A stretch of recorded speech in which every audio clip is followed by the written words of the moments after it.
Vítejte v podcastu Nejedu sám. Jsem Martin Souček, zakladatel projektu Domestici, který propojuje svět sportu, paliativní péče a dárcovství. Mým dnešním hostem je Martina Kavalírová.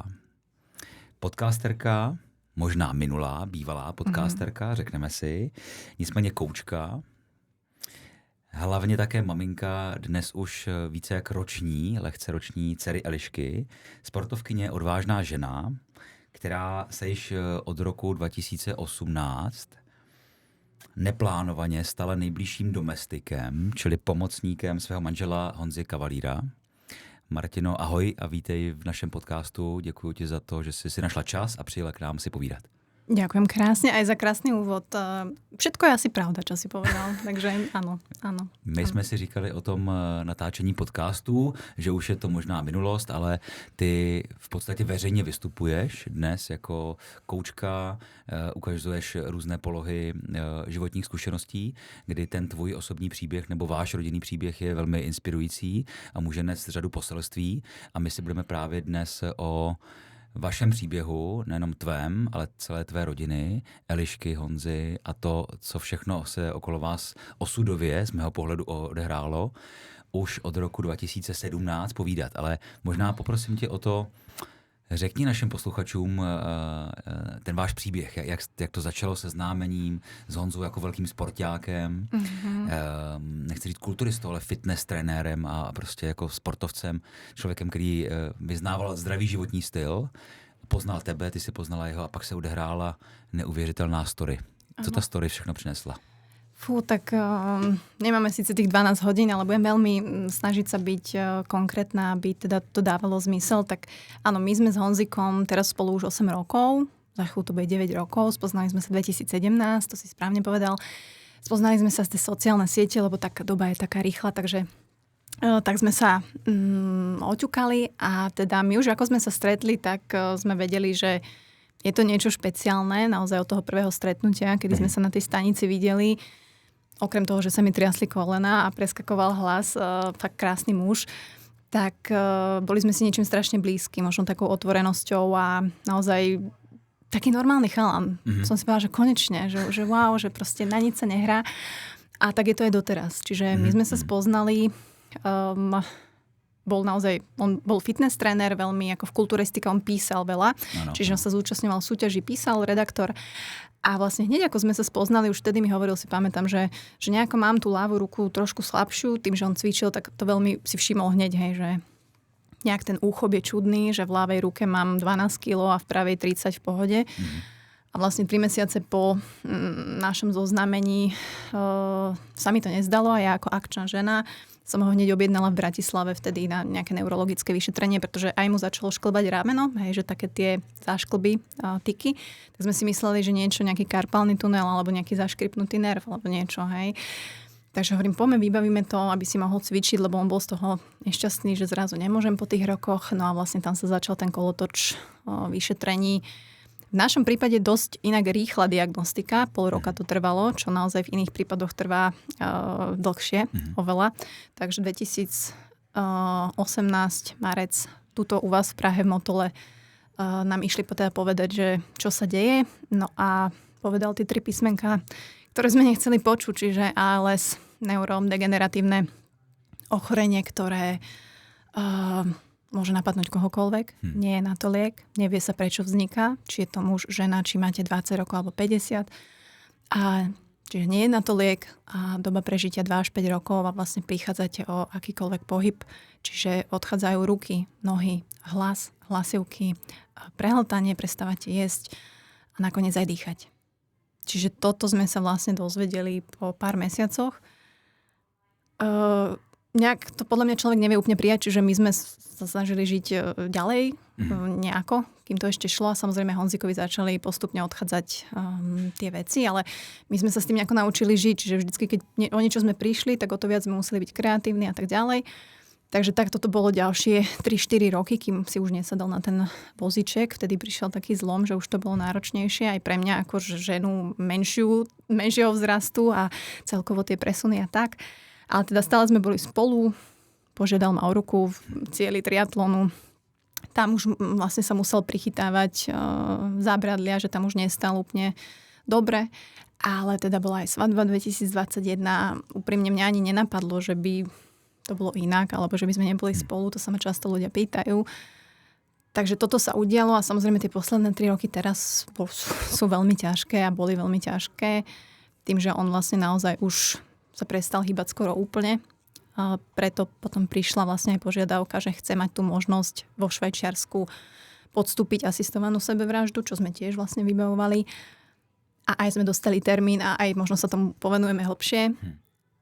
A ešte posledný dodatok teda, že narodila sa nám dcerka, čiže som otehotnela nečakane. Takže taký mierny zvrat v tej poslednej kapitole. Takže toto tak veľmi v skratke toto sa udialo za tých 8 rokov. Ja mám pocit, že fakt niekedy, že je to 80 rokov. A možno aj tak vyzerám, ale... Nevyzeráš, ale... Ďakujem, preto som nechala tú pauzu takú dlhšiu. Nie. Ne, ale... myslím to vážne. Toto je tak v skratke tých 8 rokov a vlastne Eliška tu teraz behá, okolo. Honzik je samozrejme doma, máme nejakú tú starostlivosť, o čom sa tiež budeme baviť, čo som veľmi vďačná, že som ju vlastne objavila neskôr, lebo som si dovtedy myslela, že musím všetko zvládnuť sama a to je devastačné. Já když jsem ten příběh váš celý prvně zachytil a vlastně jsem ho začal potom pozorovat a začetl jsem se dovnitř všech těch jednotlivostí, tak je to pro někoho zvenku silný, dojemný a v řadě aspektů tam běží ty otázky. Jedna z těch otázek mě napadla a ty si na ní odpověděla, že to nemělo být jinak, že se na to ptají lidi, že tě Honza požádal o ruku a ty si souhlasila, ale daleko předtím, vy jste se půl roku, ta láska musela být osudová, tak jak si říkala, ty silná, protože ty si za půl roku po seznámení přijala tu informaci, že tvůj Honza spolu s tebou a ty s ním zřejmě strávíš neúplně jednoduchý příští roky s tou diagnózou, která prostě nemá dneska lék a má někdy velmi rychlý průběh. To znamená, ty jsi se už vlastně rozhodla jako velmi, tak musel být silný pouto. Je to tak, že tam to pouto bylo tak silný, že tě nenapadla, anebo tě napadla otázka, mám od toho odejít? Nie, naozaj ma to nenapadlo. Úprimne poviem, že ma to napadlo, respektíve nie odísť, ale že už to nevládzem v tých posledných rokoch. Tam už keď som bola veľmi akože zničená, unavená a tak ďalej, ale vôbec ma to vtedy nenapadlo, takže to dobre hovorí, že za mňa je to osudová láska. Aj keď rada hovorím, že láska nestačí, že zase nemajme úplne rúžové okuliare, pretože tam potom prichádza tá realita, na ktorú keď človek není pripravený, alebo ani my sme to úplne neprijali. Ani ja som úplne nevedela, úprimne teraz poviem, keď nám povedali v Motole, toto sa deje. Ani možno tie prvé roky, 2, kedy Honzik ešte ako tak fungoval, tak som si, aj keď som mala načítané o tom veľa, aj keď kontakty, že naozaj viem nejako vyselektovať tie informácie, nevedela som si úplne predstaviť tú starostlivosť, ktorá ma čakala, ale nebolo tam nikdy takéto, že Ježiš, mala som to spraviť inak, alebo odídem teraz, alebo nebudem s ním, alebo fakt toto tam vôbec nebolo, nikdy to tam nebolo. A aj teraz, že možno sa z tomu dostaneme, že vlastne my nie sme teraz úplne spolu, on teda išiel k mamine. Tým, že mám aj Elišku, tak tá starostlivosť bola šialená, tak sme sa museli rozdeliť, že teraz sa stará vlastne mamina. A v Kutné Hoře, Honza žije u maminky nebo s maminkou v Kutné Hoře. Pečovateľská služba chodí. Samozrejme aj k nám potom chodil ten mobilný hospic, že objavili sme vlastne tú sféru na tom, poviem to tak, konci, kde už sme boli naozaj zúfali a dalo nám to nádej, že dá sa ešte nejako dôstojne byť aj tu. Napadá mě otázka rovnou k tomuto momentu, kdy jste se rozhodli jinak, vy jste se rozhodli změnit to rozhodnutí, už jste zaplatili, objednali jste si termín ve Švýcarsku. Honza spolu s tebou se rozhodl, že ukončí svůj život. Bylo to vaše společné rozhodnutí, Martin? Vieš čo, ja som vždy tam cítila, že on to robí nie pre seba. A to je, to by nemalo byť tak, že keby to on chcel naozaj, ja chápem, bol v nejakej ťažkej situácii, ale človek druhý cíti, že to robí kvôli mne. Čiže ja som sa stále uisťovala, že naozaj to nerobíš kvôli mne, naozaj ty chceš odísť, naozaj to chceš. A on tvrdil, že áno. Aha. Ale vlastne ako plynul ten čas a naozaj do toho, my sme v januári 2023 potvrdili ten termín, mal byť teda v apríli. Do toho som sa týždeň potom teda dozvedela, že som tehotná, čo zase s nami zatriaslo, že Bože, ale Honzik napriek tomu chcel ísť. Hej, že poďme. Nezmenil vtedy ještě to rozhodnutí. Ano. Tak to je vlastně možná moment, který jsem úplně nezachytil. Co bylo příčinou toho rozhodnutí, té změny, pokud to v tu chvíli ještě vlastně nebylo to otěhotnění, jako ten hlavní důvod možná. Už tam asi to mohlo přidat Honzovi určite, ten důvod. Ale on stále, preto ja aj tým vlastne, ak prídem k tomu, kedy sme sa rozhodli, že nie, to bol ten večer predtým. My sme stále vlastne pokračovali do toho. Áno, mne rástlo samozrejme brúško, hej, čiže ja som už vlastne sa pripravovala nejako aj s mojou terapeutkou reálne. To proste nezažiješ bežne, áno. Pripravuješ sa naozaj na odchod asistovanej, ideš so svojou proste láskou, ideš ho tam odprevadiť, budeš tam s ním, plus ešte si do toho tehotná. To som mala byť v nejakom 5. mesiaci, ten apríl. A vlastne prišiel 18. apríl a ja som si už tak týždne predtým uvedomovala. Ono to človek tlačí pred sebou, hej, že si povie, dobre, ale keď už prišiel ten, že apríl alebo marec, tak vo mne sa tam spustili také tie, že posledné. Vieš, že posledný krát ho teraz sprchujem. Teraz posledný krát pozeráme Dunu, to si chcel ešte pozrieť. Hej. Posledný krát máme víkend spolu, posledný krát po obede spolu ležíme. A vlastne večer predtým, jak som sa vracala z pumpy, som išla natankovať teda naše auto, takéto špeciálne, a jak som vstupovala do bytu, kde som vedela, že toto je posledný krát, kedy tam on je. Kedy sa svieti v jeho izbe, kedy počujem, teda on už nerozprával, ale vie človek, keď tam je. Takže ja som si sadla v kuchyni sama so sebou, že naozaj to ešte nedám chvíľku, že nezvládli by sme nájsť viacej pomoci. Ja už tehotná s bruchom. Vedela som, že keď už budem v 9. mesiaci, že ako ho budem dvíhať, ako budem. Takže som prišla za ním a vlastne som sa ho opýtala. Že ja som sa ho opýtala, že láska, že vieš si predstaviť, že by si tu ešte ostal, že hej, ja som ho nepresviečala, ale chcela som sa opýtať, pretože ja som vnútorne veľmi bojovala so sebou, že keď sa ho tu neopýtam, že zostaň, tak budem s tým žiť do konca života. A na jeho reakcii som vedela, že aha, on sa strašne tešil. A vlastne... Tu zústať? Že vlastne z neho to tak, že naozaj nejdeme, že OK, že spravím všetko, bude mi o rok viac, a vlastne z neho on to všetko písal, čiže on sa tešil cez písmenka, ale vlastne na tej reakcii som videla, že vďaka Bohu, že som sa opýtala. A řekl ti potom Honza zpětně, co bylo vlastně... On by to robil pre nás. To jste si potom řekli, že ten jeho motiv byl takový, že opravdu, aby vás nezatížil. Aby sme mohli žiť. Tím vším. Aby sme mohli žiť. A aj teraz to veľakrát opakuje, ale teda vtedy to bolo vyslovene takto. Ale keď vlastne sa tie naše, ako keby, keď sme si naozaj úprimne, že sadli, a ja som vedela, že keď to robíš pre nás, tak to nemalo by to tak byť. Takže stretnúť Elišku, myslím si, že bolo, že sa museli stretnúť, tak to poviem. Takže to sa aj přišlo jako další osudová věc, že prostě počkali na sebe oba dva a to je prostě úplně krásný podle mě tehdy myslím pro Honzu, když se Eliška narodila, tak si to představit, jako myslím já si představuju. A dneska bych řekl pro Elišku, když už dneska Eliška je 14 měsíců, začíná vnímat a má toho svýho tátu, aspoň chvilku ho zažije někde pocitem, to myslím, že je věc prostě, kterou nikde nekoupíš, nenahradíš. Tak a som za to rada. Raz nám krásne povedal jednu vetu človek, že Honzik Eliške ten život dal a ona mu ho načas zachránila. Čiže vlastne je to také... To je pravda, to je krásný. To je také, no, takže ja som veľmi rada a veľmi je vnímavá, takže ho vníma.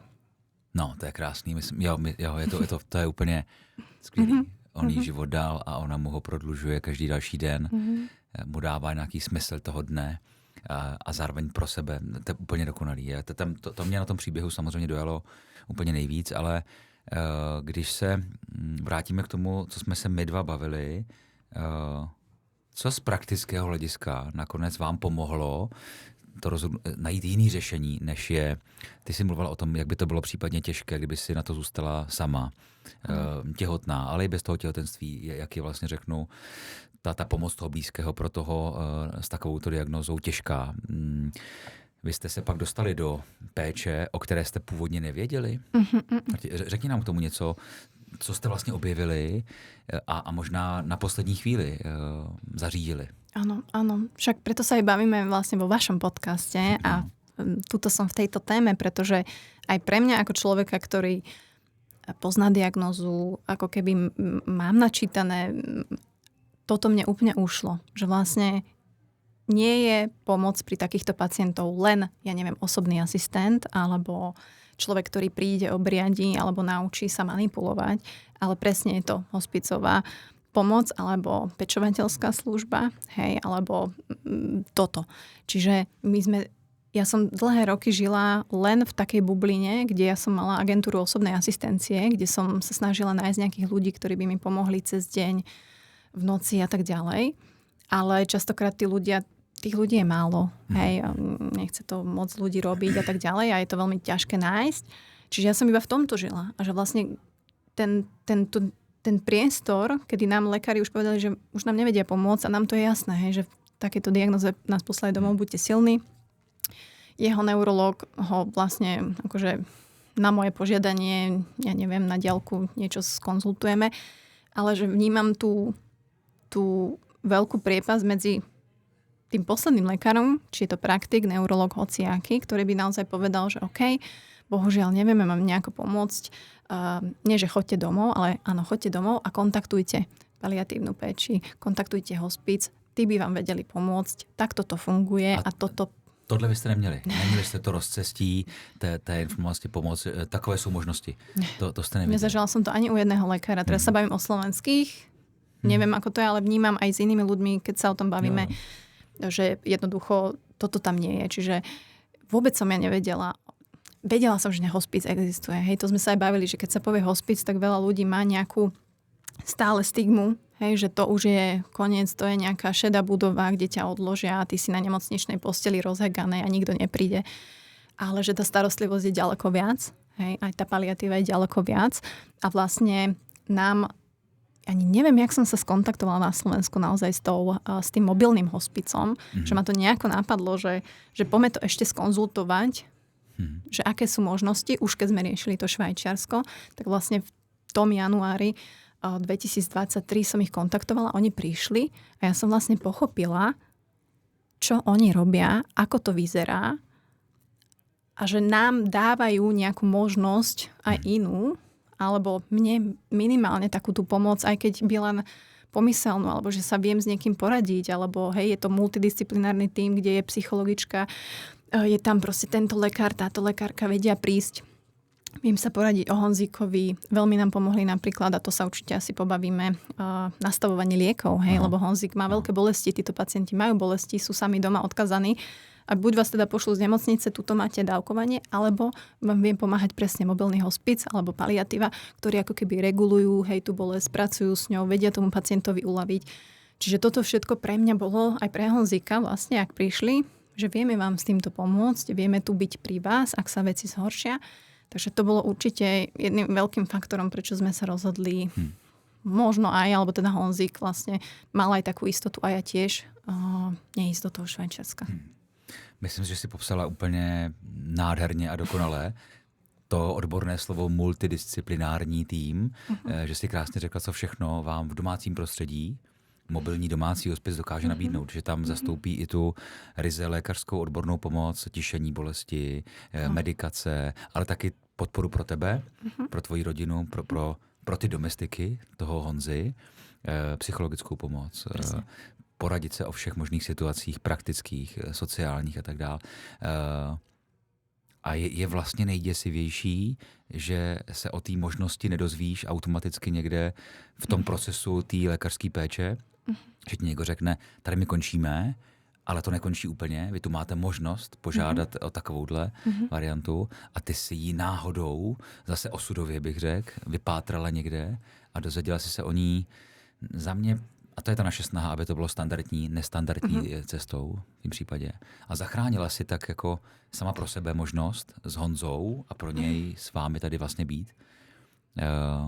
Vnímáš ty dneska jako tu paliativní multidisciplinární hospicovou péči, jako to vaše klíčový, ten klíčový důvod, který vám dal naději to zvládnout jinak, než odjet do Švýcarska? Že byste by to bez toho nezvládli? Poviem, že áno, ale zase nechcem ubrať kredit aj ostatným pomocníkom okolo, hej, alebo jeho mamina, ktorá sa proste podujala prebrať to po mne, čo je akože veľká a ťažká vec. Takže hej, určite aj jeho rodina a určite a samozrejme mobilný hospic, určite tá paliatíva, určite pečovateľská služba, ktorá teraz v Kutnej Hore, ako oni idú 4-krát do dňa, oni idú víkendy, hej, ako nie je to úplný štandard, naozaj ako Honzik má tú starostlivosť úžasnú a jednoducho aj on má hlavne možnosť a jednoducho uľahčuje to ako keby komunikáciu aj moju energiu, moje pátranie, že ja už nemusím pátrať. Ja som bola z toho unavená, hej, že človek alebo ten, ktorý sa stará, jednoducho stále je v strehu, stále vlastne musí myslieť dopredu. Není tam nejaká oddychová, hej, že tak a teraz máme proste mesiac a je kľud. A hlavne, keď je človek na to sám. Hej, že veľa ľudí je takto samých alebo sa starajú o niekoho a myslia si, že toto je jediná možnosť alebo takto to musí byť. Odliadnúť od toho, ako spoločnosť sa na to pozerá, ako vás potom ostatní budú súdiť, ak sa rozhodnete nejako inak a tak ďalej. Čiže toto veľmi vnímam, že bola to a stále je to podľa mňa vec, ktorá nám určite pomohla k tomu, aby teraz sme mohli byť takto traja, aj keď zvláštne, ale spolu. Mm-hmm. Já tady vyndávám právě pro tebe jeden z našich dárků. Máme čelenku, pardon. Teď už je takové chladné podzimní počasí. Na běhání, na chůzi, na procházky.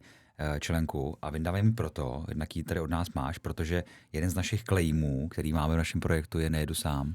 A teď si o tom mluvila, že z našeho pohledu je právě důležité, aby Honza v tom nejel sám, ale aby ani vy jste v tom nejeli sami.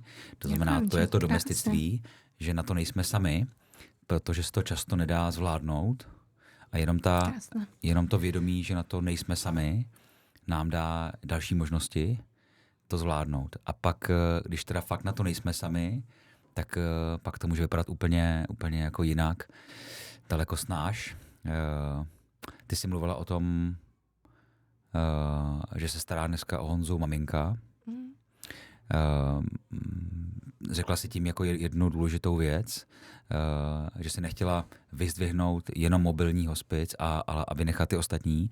Ona je taky důležitá informace, kterou my jsme taky nevěděli, já jsem nevěděl a dneska už vím a říkáme ji nahlas, že když chceme využít možnost mobilního domácího hospice, té péče, že musíme taky my vědět, že 24/7 jsme tam s tím naším blízkým my, protože on tam s námi ten hospic jako takový není 24/7 a přijede tam jenom na tu nezbytně nutnou dobu a jsou vedle toho další pečovatelské služby, domácí péče a tak dále. To všechno dneska využíváte. A u Honzy, u ALS je to naprosto jasný. Ty jsi mluvila o tom, že máte doma vybudovanou malou domácí jipku, jednotku intenzívní péče.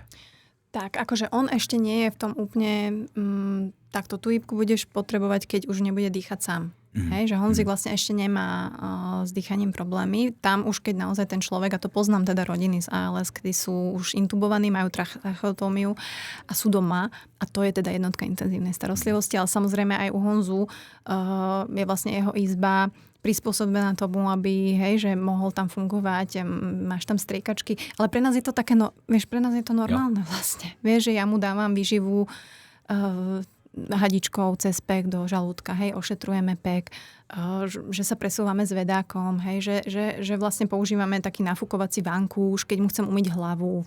Hej, že to, pre nás je to tak normálne, ale samozrejme nie je to normálne, bežné. Takže naozaj doma urobiť takúto jednotku intenzívnej starostlivosti je ťažké.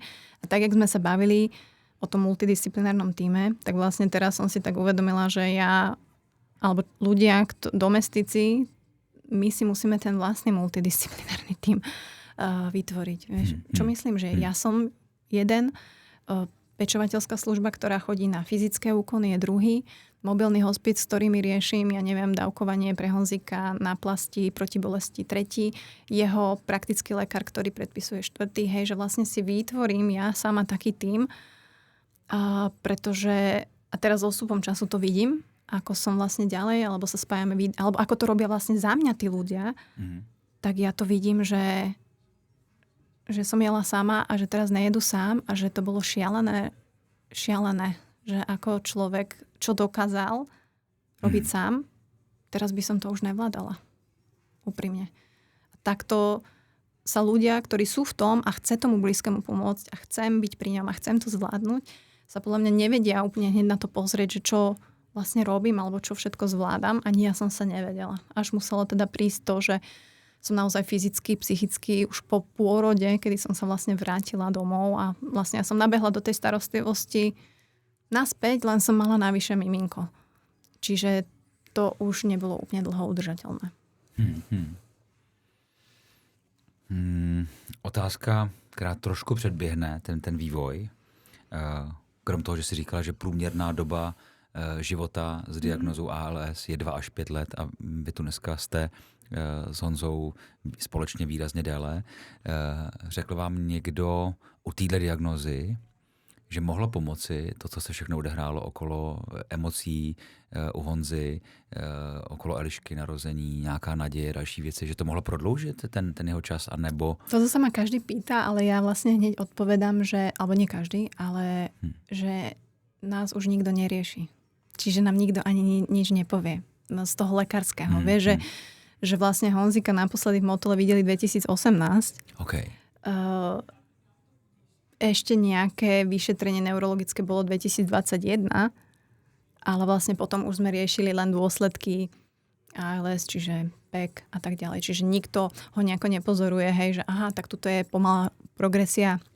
Vidíme to na 2-3 roky, že to vôbec, že nikto. Oni nám dali len 2 až 5 rokov. Evidentne Honzik je pomalý progresor. Môže to súvisieť aj s tým, že mal veľa svalov, môže, nemusí, ale nikto to vlastne nereší. Si říkala, nereší. Což je vlastně, to je drsný, že ta rodina, ty s Honzou, maminka jeho, zůstanete vlastně opravdu sami, kdy ta medicína, ano, ona řekne, my nemáme řešení, to znamená, my vám nedokážeme nabídnout nic, než informaci běžte domů a zvládněte to. Je tam ta pauza, ta mezera, že ti nedoporučí nějaké možnosti a nechají vás v tom. No, to jsme si řekli, ale pojďme možná se podívat na to, jestli si po té zkušenosti, kterou jste vy udělali, že jste se rozhodli pro asistovanou sebevraždu, pak jste to změnili. Jestli si myslíš ty nebo Honza, pokud se o tom bavíte, že by eutanázie nebo asistovaná sebevražda měla být na Slovensku a v Česku legální? Ja si myslím, tým, že to žijem a som veľmi blízko toho, že určite áno. Máš neskutočne veľa táborov, ktorí ti povedia, že nie. A ja si myslím, že život je to, čo je najviac tvoje a rozhodovať o tom by si mal ty sám. Samozrejme, tam majú byť regule, ktoré ale sú, hej, že má to byť prísne. Ten proces je aj prísny, hej, tam neexistuje, že ja neviem, ty máš nejaké psychické problémy, ty musíš dokladovať, že vieš uvažovať, že vieš, prečo to robíš, musíš mať nevyliečiteľné ochorenie, musíš mať ako to bolo, bolesti akože nejakého stupňa, musíš prejsť rôznymi testami, ty ešte s tebou komunikujú 2 lekári z zahraničia, ešte aj tam, keď si, tak vlastne sa ťa pýtajú naozaj, že či to chceš, ako to je, Čiže je to veľmi prísne, takže nemôže sa stať a možno spoločnosť má taký pocit, že teraz ak by sa to legalizovalo alebo minimálne dekriminalizovalo, hej, že však to je ako, tam sa bavíme, hej, naozaj o možnom väzení, tak mne to príde naozaj také, že tá spoločnosť a dali sa vyjadrovať napríklad našim politikom, tak to bolo úplne od veci, hej, že tí ľudia nemajú vôbec kontakt, nemajú skúsenosť. Verím tomu, že keby niekto mal v rodine kontakt, skúsenosť s utrpením, lebo tu sa bavíme o utrpení, hej, tu sa bavíme o odchádzaní života, bavíme sa o tom nepeknom, že ten človek má právo si naozaj povedať, že toto už nie a chcem odísť dôstojne. A to sa mne veľmi ako, aj tí Švajčiari majú, že live with dignity, die with dignity. Čiže aj Honzik povedal, láska, ja sa nerozhodujem o mojej smrti. Ja sa rozhodujem o mojom živote. Keď sme riešili tú asistovanú sebevraždu. Čiže on neriešil smrť, on riešil svoj život. Že jednoducho pre mňa, že toto už nie som ja, že pre mňa je toto strašne málo. Lebo on ako keby ten život miluje, to sa nevylučuje. On miluje život, on má strašne veľa zájmov. aj napriek tomu, že sa teraz nevie hýbať, tak on je proste neuveriteľný, nasáva informácie, pozerá cestovateľské blogy, jeho strašne zaujímajú veci, čiže to nie je o tom, že on by fakt chcel zomrieť, to aj povedal, nikto nechce zomrieť, ale musím, lebo toto už nie som ja a toto je pre mňa sakra málo. Ale na druhou stránku díky paliativní péči, díky té službě hospicové péče paliativě, on objevil ještě kousek času pro sebe. Po tom rozhodnutí myslíš si, že kdyby, nebo je důležitá ta volba, tu možnost mít možnost, jak říkáš ty, legálně asistované sebevraždy, ale zároveň vědět o možnostech paliativní péče? Presne táto kombinácia. Vedieť o tom, že mám, vedieť o všetkých možnostiach, ktoré mám. Že nie je len možnosť presne jedu sám, nejedu sám. Že iba rodina alebo nemocničné lôžko. Že medzi tým je presne táto hospicová starostlivosť, paliatívna starostlivosť, pečovateľská služba. Čiže vedieť a mať ako keby informácie o tom, že naozaj toto sa dá, nemusím byť na to sám a komu mám zavolať. Byl, Marti, ten moment toho večera, kdy jste to rozhodnutí společně změnili, byl nějak jako úplně zásadní jako pro váš další vývoj těch dalších dní? Že vás to jako hodně zblížilo prostě, nebo to byla jenom přechod do jiné fáze? Jak moc to bylo? Mně to přijde strašně vlastně strašne som bola som veľmi unavená z toho, jak si, možno to poznáš, keď si emočne strašne vypätý a niečo skončí. Alebo sa strašne vyplačeš a si taký ako keby... Takže ja som veľmi... Na mňa to tak doľahlo, že mne prišlo vlastne celé tie mesiace som zbierala silu, energiu na to, že musím to zvládnuť, byť tam s ním. A zrazu proste to nebolo. Čiže mne prišlo také uvoľnenie, taká akože únava. Veľmi som si užívala to, že... Ja si pamätám ten moment, že sme vlastne tú noc alebo ráno teda sme neodišli, čiže prišiel nový deň, ten, ktorý sme mali cestovať.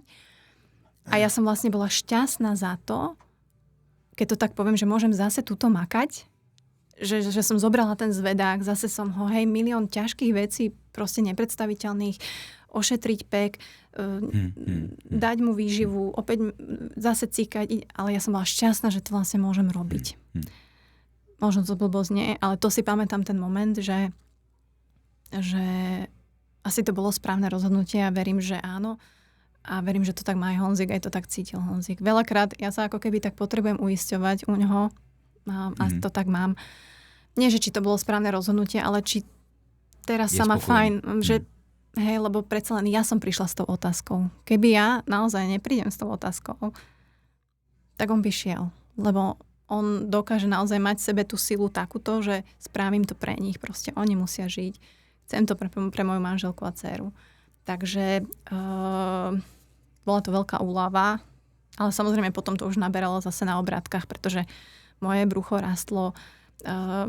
Nemohla som si vlastne užiť to tehotenstvo ani že užiť ako, ten pôrod a tak ďalej. Ja si jediné pamätám, že ja som vedela, že ja nesmiem mať cisársky rez. Pretože keď budem mať cisársky rez, tak nepostavím vôbec Honzika. Že nemôžem pracovať, nemôžem ho vlastne s tým manipulovať. Čiže ja som išla s tým do nemocnice, nie že o Bože, ktoré rúžové krásne vyberiem pre moju dcérku alebo niečo. Ale že musím to zvládnuť prirodzene, musím porodiť za akúkoľvek cenu. Čiže to sú také veci, vieš, že to sa mi tak vynára len, že brutál. To sú zvláštní věci, veď? Priority potom, jak jsou úplně jiný. V čem vidíš dneska, možná se ptám tebe, ale ptám se zároveň i jako Honzi, pokud se o tom bavíte třeba přes tebe, Honzi, v čem vidíš ty tu největší hodnotu toho, že tu můžete být společně, předpokládám, že jste se rozhodli tu možnost to ukončit aktivně sebevraždou, že jste tu možnost vyloučili, anebo se k ní třeba ještě můžete vrátit někdy? Môžeme. Jo? Máte to otevřený, že kdyby to... Môžeme. Ja tam platím, a ďakujem, že sa pýtaš, ja tam platím tiež ročné členstvo a oni sú naozaj veľmi ako úžasní profesionáli, všetko. Funguje to tam tak, že ty stále máš green light. Raz, keď ho dostaneš, lebo tá diagnóza sa nezmení, stále ju máš. Stále umieráš. Čiže máme stále green light, ale samozrejme musíme každý rok aktualizovať všetky tie dokumenty a všetko toto náročné, čo tam je. Čiže stále máme tu možnosť a Honza ako keby sem tam to spomenie, ak by bolo, ale otázka je, lebo my sa bavíme o asistovanej sebevražde, hej, to nie je eutanázia, čiže ten rozdiel je tam, že si to ten človek na konci musí podať sám. Hej, oni všetko vlastne pripravia, ale človek musí buď stlačiť alebo hlavou gombíček, alebo cez pek sa to musí. Takže u ALS pacienta je to veľmi... Tá doba je omezená. Tá doba je omezená, čiže ten timing, aj preto vlastne sme sa rozhodovali možno skôr, ako by niekto čakal, ale tým, že sme vlastne riešili ako, či bude Honzik schopný a tak ďalej, tiež je to veľmi prísne, takže stále máme tu možnosť, stále tá možnosť tam je, ale skôr si myslím, že je to viacej nereálnejšie, ako naozaj, keď je mobilný hospic, keď je ako keby pomoc s tými bolestiami a ako keby celkovo tá pomoc toho, že tá zodpovednosť moja, alebo tých ľudí, ktorí sa starajú, je strašne veľká. Že to je to ťaživé, že tá zodpovednosť za život niekoho iného je šialená. Takže ja v tomto cítim aj to, že je niekde nejaký hospic, je nejaká paliatívna péče, ktorá vie, kto ja som, aký máme príbeh, viem si s nimi zavolať, napísať, koľko, čoho, kedy. Čiže nie je to len o tej fyzickej pomoci samozrejme, alebo teda aj sa porozprávať super, ale reálne, keď príde k nejakému zhoršeniu alebo k niečomu, tak ja mám niekoho a na koho sa obrátiť toto. Takže predtým som s tým vôbec nerátala, no. Co pro tebe dneska, jaký je důvod mluvit o těch věcech, mluvit o vašem příběhu, možná o ALS, ale mluvit třeba o hospicové péči, o paliativní péči. Co je ta motivace tvoje, proč o tom mluvíš dneska veřejně? Sú asi dve. Jedna je tá strana Honzíková a druhá je to moje zastúpenie. Že aby tí pacienti, aby sa to k ním dostalo, že nie ste na to sami, nemusíte byť, nemusíte mať na to milióny peňazí, aby nejakej pomoci sa vám dostalo. A na druhej strane som ja ako človek, ktorý sa stará pre ľudí tam vonku, ktorí sú za tými zatvorenými dverami a tiež sa starajú a ľudia by boli prekvapení, koľko ich je. A možno ako ja, tak oni teraz si myslia, že musím. Hej, a musím byť na to sám, ale nedá sa to do nekonečna. A hlavne, keď tam potom je ešte nejaká zodpovednosť za deti alebo podobne. Čiže mne a Eliška samozrejme priniesla tiež to, že ja nemôžem sa o ňo starať sama, pretože to nedám, pretože ja skončím, ja nevládzem už a bezo mňa nebude nič. A bolo to veľmi také tesné, poviem, veľmi, veľmi v poslednej chvíli sme to nejako zmanéžovali inak. Máte na Slovensku podobně rozšířenou mobilní, dostupnou mobilní hospicovou péči? Když to dneska srovnáš, Honza je v Kutné Hoře, ty jsi stále na Slovensku, střídáš se, jezdíš za Honzou do Kutné Hory. Mohla by si ho mít doma na Slovensku, Honzu? Nie, akože tuto máte oveľa lepšie služby, keď to tak poviem, a nielen mobilných hospicov, ale aj tie pečovateľské služby. Hej, a len v Kutnej Hore sú 3. V Bratislave nie je ani jedna. Hej, že tam sme riešili z mestského úradu, ti pošlu nejakú tetu, ktorá si príde s tebou sa porozprávať. Alebo toto je ten model, ako keby stále na Slovensku. Hej, ale to nie je vlastne častokrát to, čo tí ľudia potrebujú doma. Hej, že bavíme sa presne o tom sklbiť opatrovateľstvo a zdravotnú péči. A to je to, čo človek potrebuje, presne ten multidisciplinárny tím. Hej. Niekto potrebuje tú tetu z úradu, aby sa prišiel porozprávať. Hej, že to je taká predstava možno ľudí, alebo že seniorov, hej, že toto áno, je to určite časť malá, ale keď sa bavíme o naozaj chorých ľuďoch alebo ležiacich pacientoch, tak je to presne toto. A to ja som tam nemala. Hej, že ja som zháňala pomoc cez moje sociálne siete, ale mne už to bolo jedno. Ja som potrebovala niekoho zo sídliska kľudne, hej, že príďte, ja vás to naučím, že proste potrebujem pomôcť dvíhať Honzika. Sused z prvého, hej, ochotný sa nakoniec naučil, keď ja som porodila, čiže on chodil aspoň večer ukladať alebo ráno dvíhať, kým ja som malinku kojila v obývačke unavená, hej, že ja som mala naozaj ľudí, ktorí nemali nič s zdravotným vzdelaním, s ošetrovateľstvom, ale proste chceli pomôcť, čiže samozrejme, u nás máme Belasého motýla, to ešte spomeniem, to je organizácia muskulárnych dystrofikov, ktorí pomáhajú ľuďom s neurodegeneratívnymi ochoreniami. oni majú agentúru osobnej asistencie, kde ako keby lákajú ľudí, presne tých osobných asistentov, ktorý ti vie pomôcť, vieš ho tiež naučiť. Ale to bolo tiež veľmi ťažké zohnať, hej, že na takto veľa ľudí, poviem to tak, že odišlo, pretože tá starostlivosť o Honzika proste bola náročnejšia. Nezazlievam, ale je to tak, hej, že sme testovali, povedali nie, ok, v pohode. Takže toto tam, ja som to nevedela proste sklbiť. Ja som tak moc hľadala tú pomoc a to podľa mňa ľudia aj vedia, alebo koľko ľudia sa u nás vystriedali. Pred pôrodom vlastne sme zaučali takého chalana, tým, že ja som išla do nemocnice, ja som vedela, že ja neviem, 4 dní tam budem po porode, hej. A teraz niekto musí byť s Honzikom v noci. Čiže my sme to trénovali tak, že ja som vlastne s Honzikom spala, ten človek bol vedľa v obývačke, my máme vysielačky, Honzik vlastne zamumlal do tej vysielačky, ten človek vlastne prišiel a ja som ho v noci učila, ako, čo robiť. Čiže sme nespali nikto. A ja teda s takým bruchom, hej, ešte to bolo už tesne pred. Čiže to sú také veci, ktoré proste nevymyslíš a nikto to nevidí, lebo je to proste u vás doma, je to za zavretými dverami a nehovorí sa o tom. Ani ja som o tom, ani nemala som potrebu o tom hovoriť, ale už keď som videla, že to ide na moje zdravie a na úkor, naozaj ja som cítila, že pár dní a už to nedám.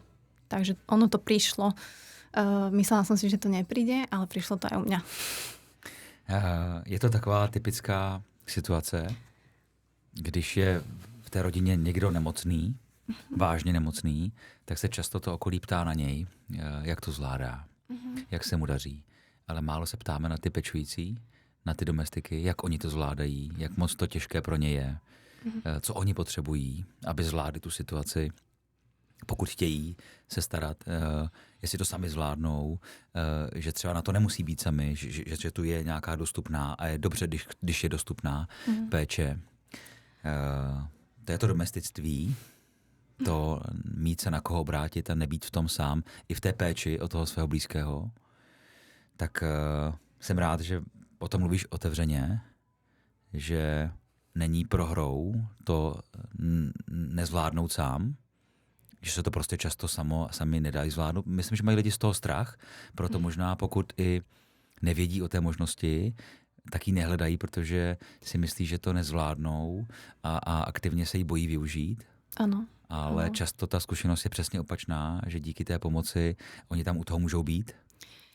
Presne toto je to, že ja som vlastne sa stala tým opatrovateľom, alebo vieš, bola som tou fakt, že opatrovateľ, ja už vlastne nebola som nič iné. Nebola som už manželka, nemohla by som si dovoliť byť mama. Maminka. A ja chcem byť pre Honzu manželka stále, hej, on je môj partner, parťák, milujem ho, mamina musím byť.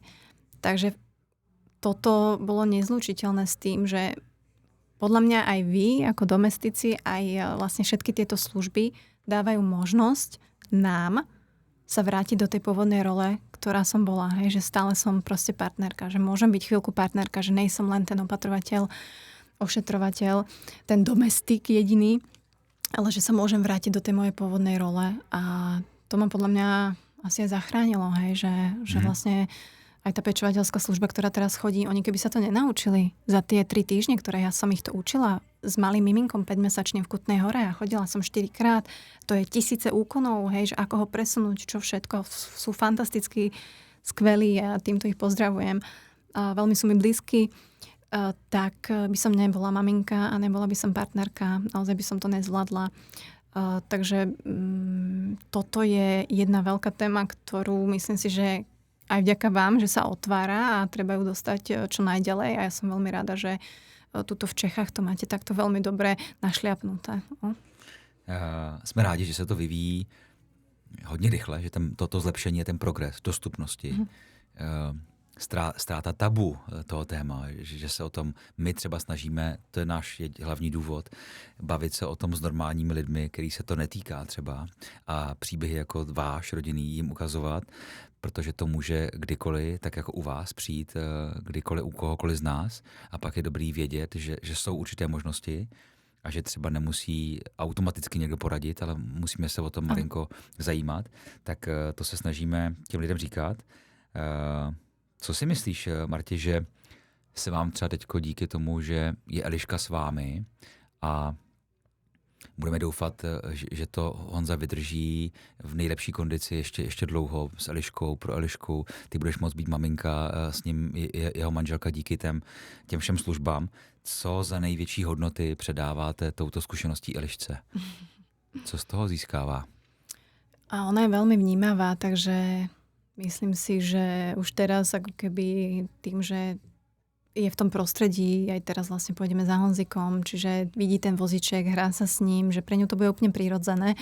A tá základná hodnota je asi, aby bola plná proste lásky, dobrosrdečnosti a zaujímala sa o svet. Že je to taká kombinácia toho. Podľa mňa žiadne dieťa není nejako zle nastavené, to potom sa nabaluje, hej, a to potom tí rodičia, alebo k čomu ho vedú, alebo nie. Takže pre mňa je to určite tá dobrota, proste nerobiť zle, vysvetliť, rešpektovať, toto sa vytráca, takže ja som to aj hovorila, ja som vlastne 89 ročník, my sme tie deti 90 rokov a podľa mňa to je taká posledná generácia, ale zase nehovorím, lebo my keď to nenaučíme naše deti, to možno ako my sme fungovali, pozdraviť staršieho človeka, hej, poprosiť, ja prosím aj ChatGPT, že ahoj, prosím ťa, a niekto sa ma pýta, že bože, ty aj prosím, pre mňa je to automaticky, že ahoj, prosím ťa, mohol by si, to není, že daj mi 3, hej, že takto sme my boli vychovávaní a keď to nepredáme tým deťom, tak už to tie generácie ďalšie nebudú mať.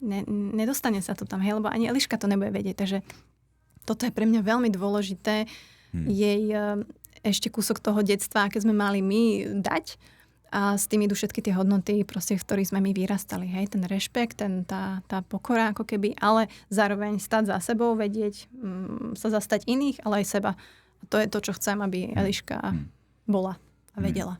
To je úplně fantastický. Ten vtip s tím GPT mě pobavila, protože já to dělám stejně. Já tam prostě píšu, prosím tě, a říkám si často, teď je to stroj, proč mu říkáš, prosím, ale dělám to pořád, jsem tak asi jako naučený. Máš pravdu, pro mě to, co Eliška jednou získá, ona je dneska malá, vnímá spoustu věcí, které se dějou a protože je vnímá a žije je, cítí je, tak jednou, až budeš jí vyprávět, co jste všechno udělali, jak to všechno vlastně bylo, tak ona bude prostě žít obrovský příběh svojí mámy, prostě která to nevzdala, která byla, pomohla, poradila se s tím. Já jako vidím, že to, co Eliška bude jednoho dne jako vidět za svůj příběh, jeho byla součástí, tak to bude ta největší hodnota, kterou ona získá v budoucnosti a získá ji díky i tvý odvaze a možná se to Honzi zeptat. Láska, nezměníme to. Nechtěl bys tady být ještě s námi den před tím odjezdem a já vám budu přát, aby to bylo co nejdýl v tomhle stavu nejkrásnější. My se snažíme v domesticích propojovat sportovní výzvy, pohyb, ten je taky zdravý sám o sobě, s dárcovstvím, protože zároveň říkáme, je dobré, když je dostupná mobilní hospicová péče, ale také říkáme, že v Česku jsme na tom líp než na Slovensku, jsme zjistili, ale v Česku 50% nákladů mobilního hospice si musí každý mobilní hospic sehnat z darů. Čili z našeho zdravotního pojištění je kryto v průměru 50% a tu druhou polovinu, to jsou veliké peníze, si oni musí sehnat možná z domestiků, možná sami ze svých vlastních sbírek, dotací, grantů, od firem a podobně. A my se snažíme lidi v Česku přimět, aby se o tématu hospicové péče dozvěděli a aby s námi darovali díky sportu a pohybu pro ty svoje ideálně místní lokální hospice. Třeba v té Kutné Hoře nebo v blízku máte v Kutné Hoře kolínský hospic. Přijde ti to funkční propojení nebo u vás jako sportáků, že Honza prostě byl tvůj fitness prostě chlap plný svalů vyrysovaných. Přijde ti to propojení funkční? Sport, paliativa, dárcovství? Je to úžasný koncept za mňa. Aj tým, že u nás sa to úplne bije, že ten pohyb je pre nás to najsilnejšie aj najslabšie miesto, hej, že vlastne ten pohyb je privilegium a tým pohybom človek vie strašne moc pomôcť a vlastne akože prepojiť to presne takto s darcovstvom a napríklad nevedela som o tých 50%. Bolo mi jasné, že to asi nie je úplne všetko kryté, ale že je to náročné tiež. A myslím si, že toto je aj cesta, ako napríklad sa vrátiť k tej človečine, ktorá tu stále je, verím, len ju treba trošku prebudiť. Čiže tým, že ľudia budú športovať a majú to silné prečo, a nemusí to byť len schudnúť, môže byť, ale pomôcť niekomu a vlastne budú vedieť, lebo tá hlava s nami sa všelijako hrá a hlava vždy chce prežiť, ale srdce vie prečo. Čiže pre mňa je toto taký môj vnútorný slogan, že to, čo naozaj robím srdcom a to, keď viem prečo, tak myslím si, že toto vy krásne spájate a ja veľmi rada budem akoukoľvek súčasťou. Tak to zní jako dohoda. Jsem si teraz podpísala nějaký jako dohoda. Já bych tě vzal za slovo. Něco vymyslíme budoucí rok. Můžeš s námi vyzkoušet rovnou, jak my to děláme a prožít s námi takový velmi emotivní příběh. Aktuálně celý november. Kdekoliv na světě, to znamená i na Slovensku, kdekoliv na světě, ty se můžeš přidat, můžeš pozvat svoje kamarády, kohokoliv, do naší sportovně dobročinné dárcovské výzvy. Petra volá 155. Petra je lékařka záchranné služby v Česku v Liberci. Petra má rakovinu slinivky, je na to velmi špatně z hlediska zdravotního stavu a rozhodla se pomoci svým 2 hospicům v jejich regionu vybrat peníze. Oslovila nás, my jsme uspořádali, vymysleli jsme výzvu, která běží celý november, která je založená na pohybu, jakémkoliv pohybu, procházka s kočárkem, nejlepší pohyb, běh, plavání, posilovna, cokoliv. Můžete prostě s námi dělat pohyb jakéhokoliv druhu v té naší aplikaci na adrese petravolá155.cz, tlačítko přidat se, tam se zaregistruješ, uděláš si účet, propojíš si ho se stravou, pokud bys měla účet na stravě, sportovní, propojíš si ho, máš tam všechny aktivity automaticky a můžeš vytvořit tým, můžeš vytvořit váš vlastní tým, pozvat tam kamarády a soutěžit s těm ostatníma týmama. A tak to bychom to chtěli udělat i budoucí rok. Tak možná, že společně vymyslíme nějakou společnou kampaň a mohli bychom to nějak s tvým oblíbeným sportem, nějak si prostě řekneme. Oblíbený sport, no to teraz po porode ťažko ti poviem, ale niečo vymyslíme. Můžeme vymyslet něco dlouhého, tou dlouhou procházku. Něco prostě vymyslíme. Myslím si, že jsme tady načali nějakou budoucí dohodu a těší mě, že tě baví to propojení sportu. Jsi to řekla krásně, že to pro vás je takový jako buď a nebo. Bylo to silný téma, dneska je to téma, které nejde tak snadno. Na úplný závěr, než ti poděkuju moc za tvoji odvahu a otevřenost, měla bys si pro naše posluchače nějakou jasnou message, co by si chtěla, aby si oni z toho vašeho příběhu nebo pro tu situaci svoji třeba nějakou, která ještě nenastala, anebo ji možná prožívají, kterou by si měli odnést od tebe? Nechcem hovoriť také klíše veci, vieš, že nevzdať sa alebo vzdať sa, ale keď toto niekto naozaj počúva, kto sa stará a teraz je v tom kolobehu, v ktorom možno nevidí seba sa. A teraz hovorím, možno sa prihovorám tým domestikom. Práve. Áno.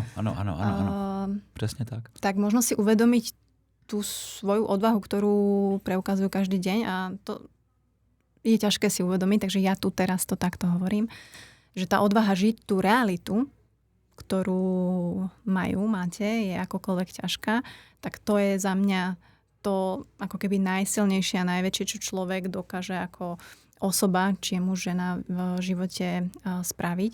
Takže tá odvaha žiť realitu a aj napriek tomu ťažkému nájsť nejaký krásny moment, ktorý si viete užiť. Ja som takých mala cez deň, aj keď boli maličké, mikroskopické, tak to mňa držalo ako keby pri naozaj takom fungovaní a nehanbiť sa za to, hej, že si niečo užijem. To, že prežívam niečo ťažké, že som smutný, neznamená to, že nemám právo sa usmiať, že sa stretnúť s priateľmi, ísť si zašportovať presne a ukradnúť si taký ten kúsok pre seba. Takže toto je pre mňa alfa omega, aby vlastne ten domestik mohol byť domestikom. Nemôže sa proste oddať celý, ale myslieť trošku na seba. Takže asi toto. Řekla jsi to krásně. V tom ty si pozdravila a mluvila si za domestiky, pečující domestiky. Ona, ta paralela je v tom sportu úplně identická.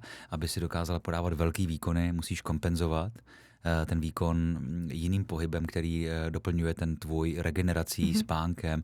Prostě musíš se starat o sebe aby si zvládl ten velký výkon. V tom sportu je to fyzický výkon, ale často v tom pečování, když se ten domestik pečující, tak je to nejenom fyzicky náročný, ale i psychicky. Takže proto jsou důležitý ty radosti, které říkáš, aby si dopřáli ty lidi.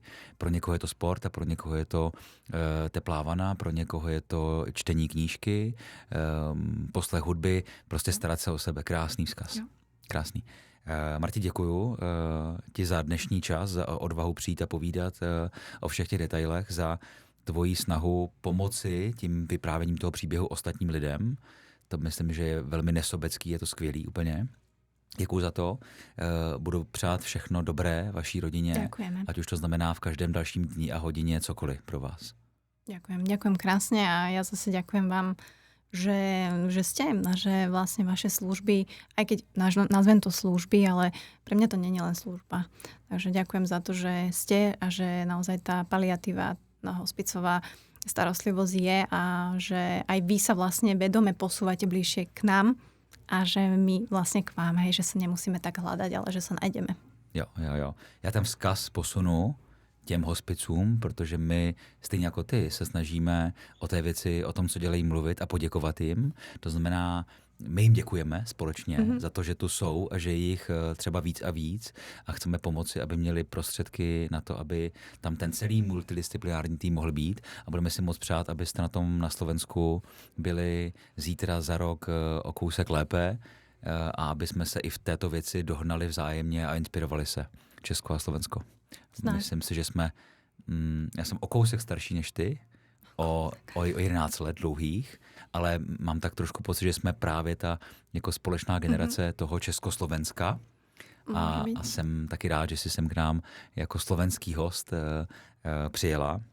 I to mě těší, že tu máme československou naši sestersko-braterskou.